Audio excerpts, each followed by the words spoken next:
सियावर रामचंद्र की जय। पवन सुत हनुमान की जय। जय जय सिया राम। श्री रामचरितमानस अरण्यकांड दोहा 14 से आगे और प्रसंग है 152। ध्यान से सुने, आज महत्वपूर्ण विषय है। थोरई म सब कहूँ बुझाई, सुनऊ तात मति मन चितलाई। मैं अरु मोर तोरुम ते माया, जय बस कीने जीव निकाया। भगवान राम बोले, हे भैया लक्ष्मण सुनो, तुमने पहली बार प्रश्न किया, मैं तुम्हें थोड़े में ही सब कुछ समझा दूंगा। ध्यान से सुनना। तुम मन चित्त और बुद्धि लगाकर सुनो। मैं और मेरा तू और तेरा यही माया है। मैं, तू और तेरा और मेरा,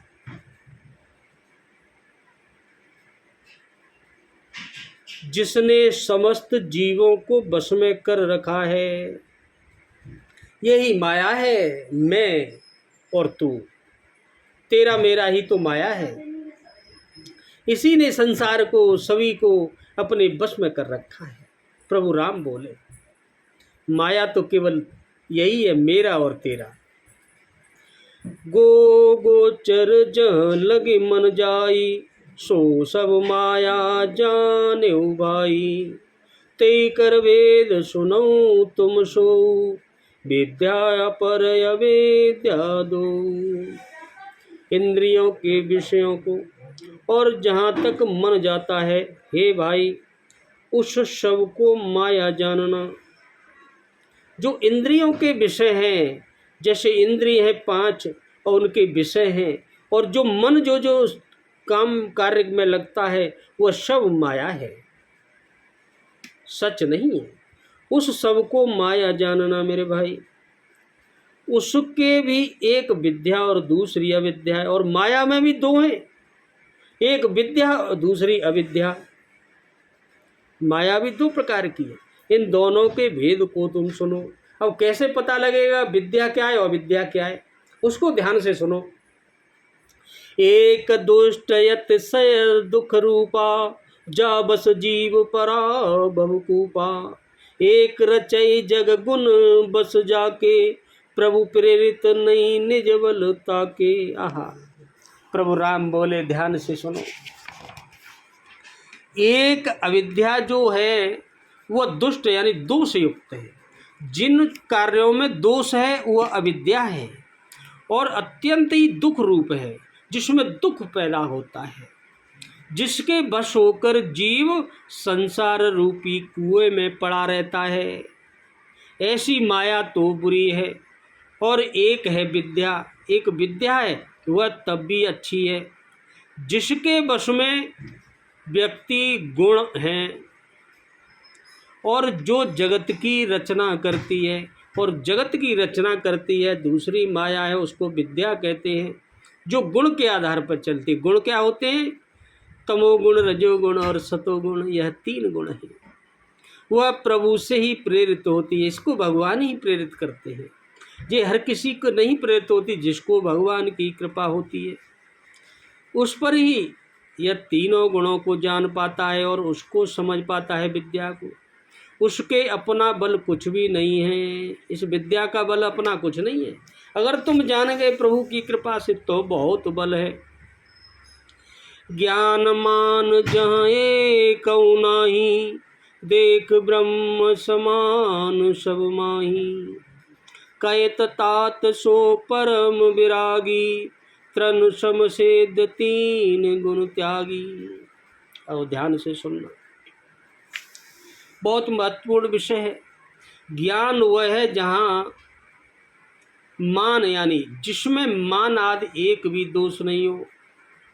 ज्ञानी व्यक्ति को कभी मान का अभिमान नहीं होता है, और जो सब में समान रूप से ब्रह्म को देखता है, क्योंकि भगवान तो सभी के हृदय में विराजमान है। और इस बात को जो जान जाता है कि सब में भगवान है, तो हे तात, उसी को परम वैराग्यवान कहना चाहिए। जो सारी सिद्धियों को और तीनों गुणों को तिनके के समान त्याग चुका है, तीनों गुण हैं उनको भी त्याग दो, और जितनी भी सिद्धियां हैं जो जिनसे आपको मान सम्मान मिल रहा है उसको भी त्याग दो। त्यागने का मतलब यह नहीं कि उनसे दूर भाग जाओ, उनको करो सबको, लेकिन अंदर से त्याग दो। उसका अहंकार नहीं आना चाहिए कि मेरा बड़ा सम्मान है, मैं बड़ा पैसे वाला, मुझे बड़ा गुण है, मुझे बड़ा ज्ञान है। ये सब का अभिमान नहीं होना चाहिए व्यक्ति में, जिसमें मान, दंभ, हिंसा और क्षमा राहित्य यानी टेढ़ापन और आचार्य सेवा का अभाव है। जो ऐसे लोग हैं जो टेढ़े चलते हैं, जो अपवित्रता और अस्थिरता यानी मन का निग्रहित न होना, मन के हिसाब से चलना, इंद्रियों के विषय में आसक्त रहना, इंद्रियों के विषय में आसक्त रहना, बस उन्हीं के लिए जीना मरना, और अहंकार हो जाना कि मैं बहुत बलवान हूँ, मुझ पर बहुत पैसा है, या मैं बहुत ज्ञानी हूँ। यह जन्म मृत्यु जरा व्याधि में जगत में, ये जन्म मृत्यु का संसार है, ये जरा व्याधि है। इस जगत में सुख बुद्धि होती है कि यह स्त्री मेरी है, यह पुत्र मेरा है, यह घर मेरा है, इतना बड़ा है। ये आसक्ति है, ये आसक्ति है कि ये मेरा है। इससे पहले भी कोई कहता था यह मेरा है, उससे भी पहले कोई कहता था यह मेरा है, सब चले गए, वह वहीं की वहीं है। तथा यह ममता है, यह ममता के कारण कहता है आदमी यह मेरा है। इष्ट और अनिष्ट की प्राप्ति में, इष्ट और अनिष्ट की प्राप्ति में हर्ष और शोक, यानी कभी तो दुखी हो जाना और कभी बड़े प्रसन्न हो जाना, यह भक्ति का अभाव है, यह भक्तियों की अभाव है। अगर भक्त व्यक्ति होता है उसे न सुख, न ज़्यादा खुश होता है, न दुखी होता है, सब एक समान रहता है। एकांत में मन न लगना, और एकांत में जो व्यक्ति कभी नहीं रह सकता वह विषयी मनुष्यों के संग में प्रेम है, यानी विषयी पुरुषों के संग में ही रहेगा, अकेला नहीं रह सकता, ऐसा विषयी पुरुष है। ये 18 न परमात्मा, इस तरह की 18 गुण हैं।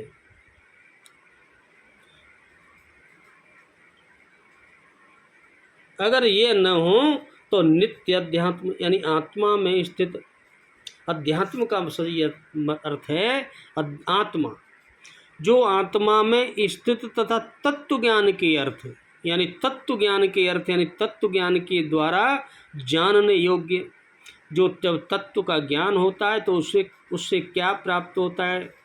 परमात्मा का नित्य दर्शन हो जाता है। वही तो ज्ञान कहलाता है, असली ज्ञान तो वही है। जैसे गीता में लिखा है अध्याय 13 में 7वें से 11वें श्लोक तक गीता में लिखा है आत्मज्ञान। मायाई सनयाप कहूँ जान कहीं सो जीव राम, जान कहीं सो जीव बंद मोक्ष प्रद सर्व पर, माया प्रेरिक शिव मंगल बबुनय, अमंगल हरि राम उमा सहित जय जपत पुरारी सिया राम। जो माया को, ईश्वर को और अपने स्वरूप को नहीं जानता, ये 3 है, जानना पड़ेगा इनको। जब तक इनको नहीं जानता उसे जीव कहना चाहिए, वही तो सामान्य जीव है, वह एक सामान्य जीव है। जो कर्म के अनुसार जो से उसने जो कर्म किए उसके अनुसार वह बंधन में पड़ा हुआ है, और यह मोक्ष देने वाला भी है, सबसे परे है और माया का प्रेरक है, इससे माया में फंसा रहता है। वह ईश्वर है और वह ईश्वर भी है। कैसे? धर्म ते बिरते जोगते ज्ञाना, ज्ञान मोक्ष प्रद वेद बखाना, जाते बेग द्रवों में भाई, सोमम भगते भगत सुखदाई। प्रभु राम कहते हैं लक्ष्मण सुनो, धर्म के आचरण से अगर तुम धर्म का आचरण करोगे तो उससे तुम्हारे अंदर वैराग्य हो जाएगा, और योग, वैराग्य से योग, और योग से ज्ञान होता है, तथा ज्ञान मोक्ष को देने वाला है। जब ज्ञान हो जाता है तो उसी से मोक्ष मिलता है। तो शुरुआत कहाँ से होती है? धर्म के आचरण से। हर हमेशा धर्म के काम करो, धर्म रूपी जिसे सब अच्छा कहते हैं वही कार्य करो, जिसमें कोई दोष लगा दे वह कार्य नहीं करना है। ऐसा वेदों ने वर्णन किया है। और हे भाई लक्ष्मण, प्रभु राम कहते हैं, जिसमें भी शीघ्र ही प्रसन्न होता हूँ, और सुनो इससे ही मैं बहुत जल्दी प्रसन्न हो जाता हूँ, वह मेरी भक्ति है। और सुनो, यह भी नहीं कर पाओ तो केवल मेरी भक्ति करो, मैं भक्त पर बहुत जल्दी प्रसन्न होता हूँ, जो भक्तों को सुख देने वाली है। भक्तों को सुख भक्ति से मिलता है। कैसे?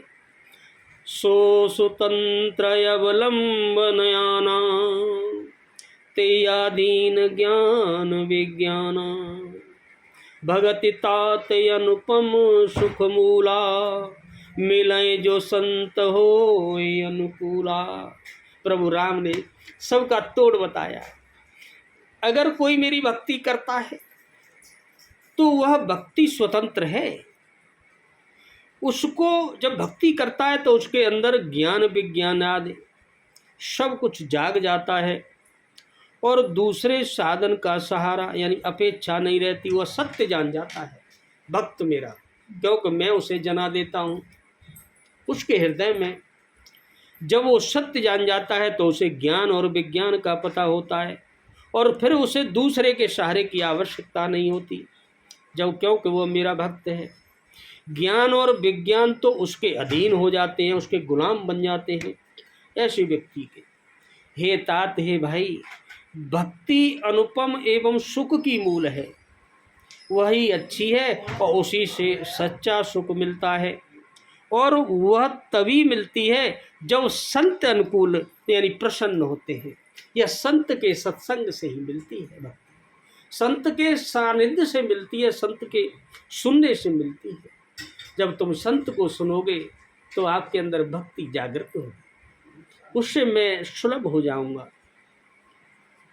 भगति की साधन कहूँ बखानी, सुगम पंथ मोए पावहि प्राणी। प्रथमय बे प्रचरण यति प्रीति, निज निज कर्म निरत श्रुति रीति।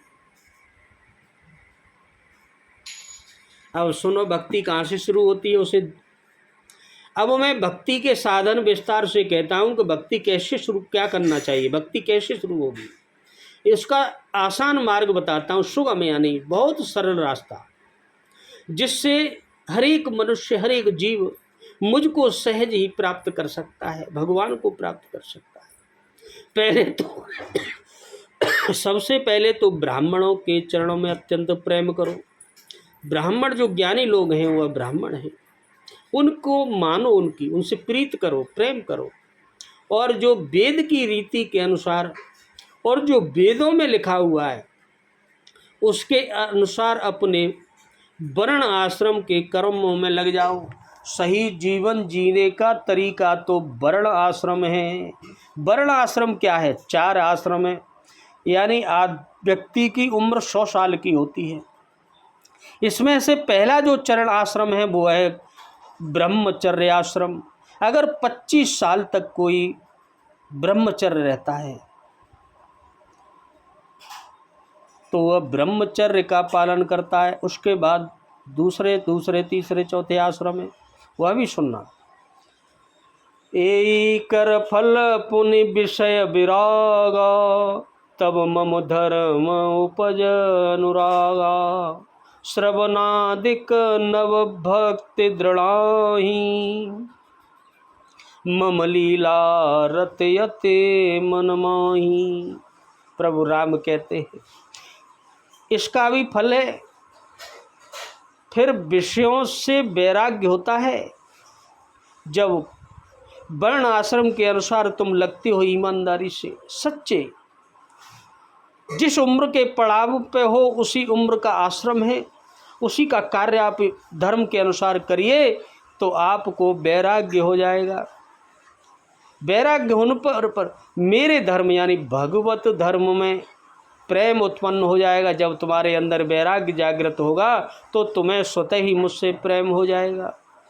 तब श्रवण आदि सुनने से 9 प्रकार की भक्तियाँ दृढ़ होंगी। अब देखो, जब संतों के सुनोगे तो आपके अंदर 9 प्रकार की भक्ति होंगी। उनमें से कौन सी है? मन में मेरी लीला के प्रति अत्यंत प्रेम होगा। मेरी जो लीला है मैंने की है, जो वेद पुराण गाते हैं, उससे तुम्हें प्रेम हो जाएगा। उसके बाद क्या होगा? अब सुनना, एक एक करके होती 9 भक्ति। संत चरण पंकज यति प्रेमा, मन क्रम वचन भजन दृढ़ नेमा। गुरु पितु मातु बंधु पति देवा, सब मोय कहें जाने दृढ़ सेवा। ध्यान से सुनो। जिसका संतों के चरणों में अत्यंत प्रेम है, जो संतों की सेवा करता है प्रेम से, उसके मन वचन और कर्म से भजन दृढ़ बन जाता है। उसका ये मान लो वह भजन हो रहा है। उस संतों की सेवा उसके मन वचन और कर्म के अनुसार भजन बन जाता है। और जब भजन दृढ़ नियम हो जाए और यह नियम बन जाए आपका, तो जब नियम हो जाए, जो मुझको ही गुरु माने, यानी प्रभु को, जो गुरु है उसको भी भगवान माने, जो पिता है उसको भी, जो माता है उसको भी, जो भाई है उसको भी, जो पति है उसको भी, और जो देवता है सब कुछ जाने और सेवा में दृढ़ हो जाए।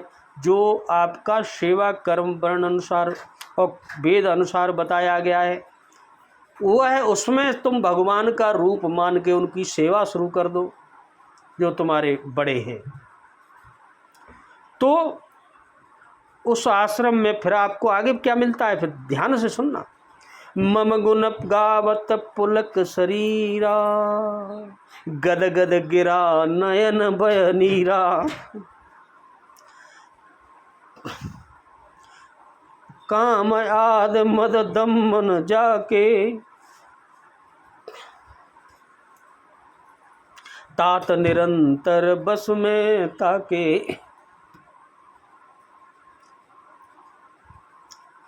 भगवान कहते हैं लक्ष्मण, मेरा गुण गाते समय जब वह प्रेम पूर्वक ये सारे काम करता है, तो जब मेरे गुण गाता है तो उस समय उसके शरीर पुलकित होने लगता है। उसके लक्षण कैसे हो जाते हैं उस व्यक्ति के, उस मनुष्य के, उस जीव के, कि उसका शरीर पुलकित हो जाता है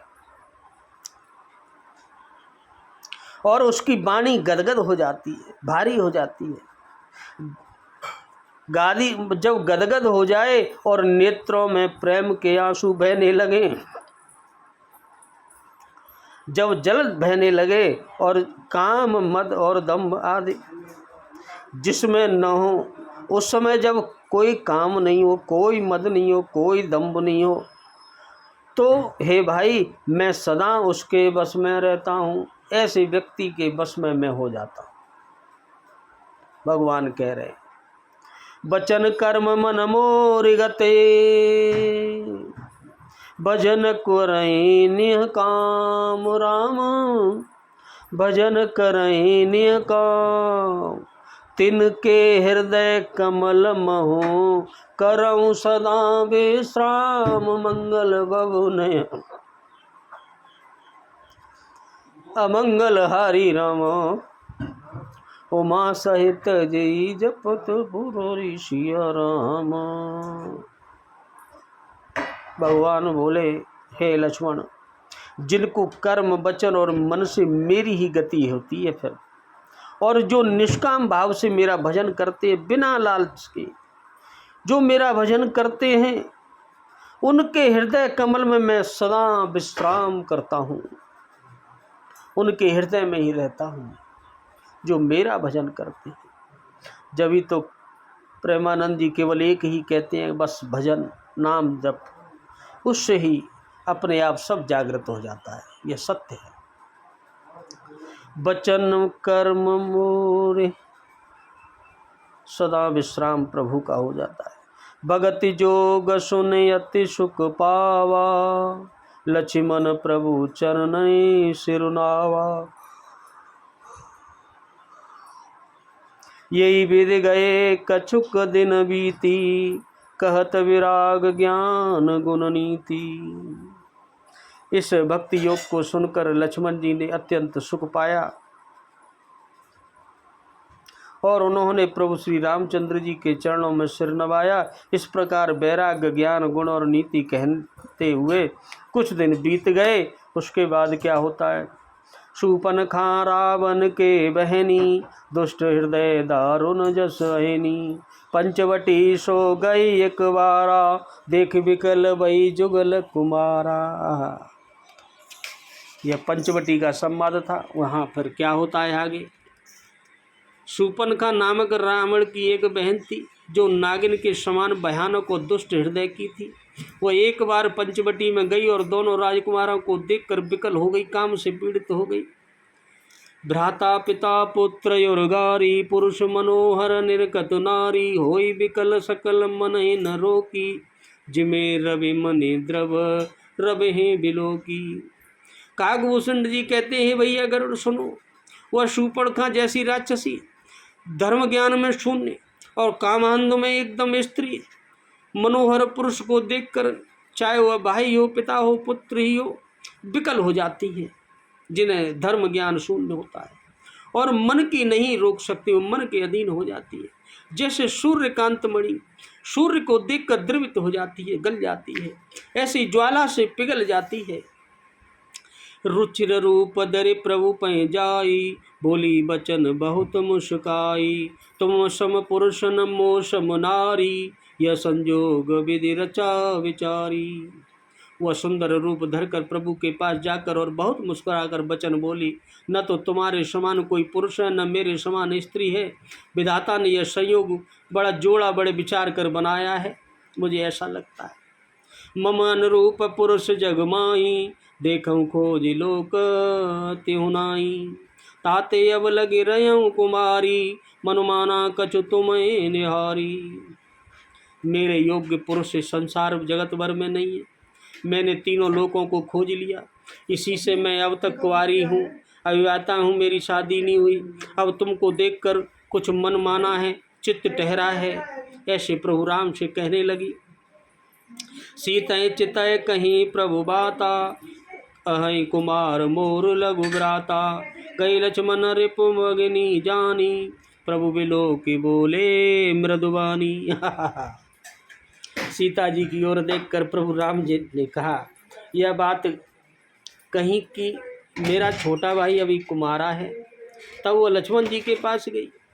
लक्ष्मण जी उसे शत्रु की बहन समझकर वो समझ गए कि जी क्या है, और प्रभु की ओर देखकर कोमल वाणी से बोले। क्या कहने लगे लक्ष्मण जी शूर्पणखा से? सुंदर सुन में उनकर दासा, पराधीन नहीं तो छुपासा। प्रभु समर्थ कौशलपुर राजा, जो कछु करई उन्हीं सब सछाजा। हे सुंदरी सुनो, मैं तो उनका दास हूँ जो उधर बैठे, मैं तो पराधीन हूँ।